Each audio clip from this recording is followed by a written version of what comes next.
างคนเฮ็ดในน้อยก็ได้หลายแต่เฮาเฮ็ดสิตายสุดท้ายยังขาดเคิน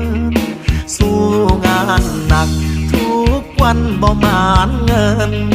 เส้นทางเดินมานแต่ใจลาลอยลอตเตอรี่ก็คือจังซื้อ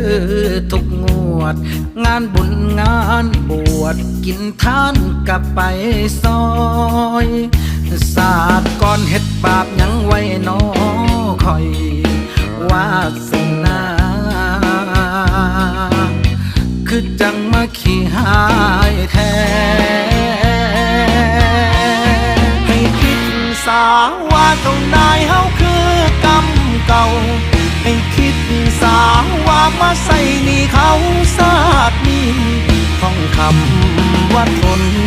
ในทุกนาทีเอามาเป็นยากันความแพ้สู้เข้าไปทห